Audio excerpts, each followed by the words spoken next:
ஒரு ஆலயம் முடிந்து ஆலயத்தின் வெளியிலே வாசற்படிக்கு வெளியிலே சிறு பிள்ளைகளும் வாலிப பிள்ளைகளும் சத்தம் போட்டு விவாதித்து கொண்டிருந்தார்கள். அப்ப அந்த ஆலயத்தினுடைய முக்கியஸ்தர் ஒருவர் ஆலயத்திலிருந்து வெளியே வரும்போது, என்னப்பா இங்க ஒரே சத்தம் போட்டு கொண்டிருக்கிறீங்க அப்படின்னு அவர்களை பார்த்து கேட்கும்போது, அந்த பிள்ளைகள் எல்லாம் சேர்ந்து அவரிடத்துல சொன்னாங்களாம், அங்கிள் நாங்க ஒரு கிளியை வச்சிருக்கிறோம், இது வரைக்கும் சிறு வயசுல இருந்து இது வரைக்கும் அதிகமா யார் பொய் சொல்லி இருக்கிறோம்னு சொல்லிட்டு ஒத்துக்கிறாங்களோ அவங்களுக்கு இந்த கிளி கிஃப்ட்னு சொல்லி அவங்க பேசி கொண்டிருந்தாங்க.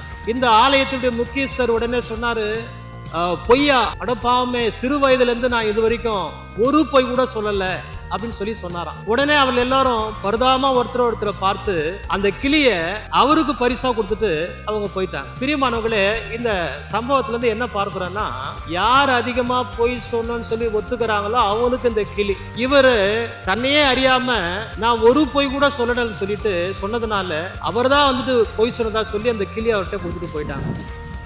வேதம் இந்த பொய்யை குறித்து என்ன சொல்கிறது என்று கவனிப்போமானால், நீதிமொழிகள் 12:22 தேவனுடைய வாக்கு சொல்கிறது, பொய் முதடுகள் கர்த்தருக்கு அருவருப்பானவைகள், உண்மையாய் நடக்கிறவர் மேலேயோ அவர் பிரியமாய் இருக்கிறார். பிரியமானவர்களே, நம்முடைய வாழ்க்கையில என்ன சூழ்நிலை வந்தாலும் சரி, பொய் பேசாதபடிக்கு நம் காத்து கொள்ள தேவன் நமக்கு உதவி செய்வார். நாமும் பொய் பேசாதபடி நம்மை காத்து கொள்வோம், உண்மையாய் நடப்போம், நீதியாய் நடப்போம்.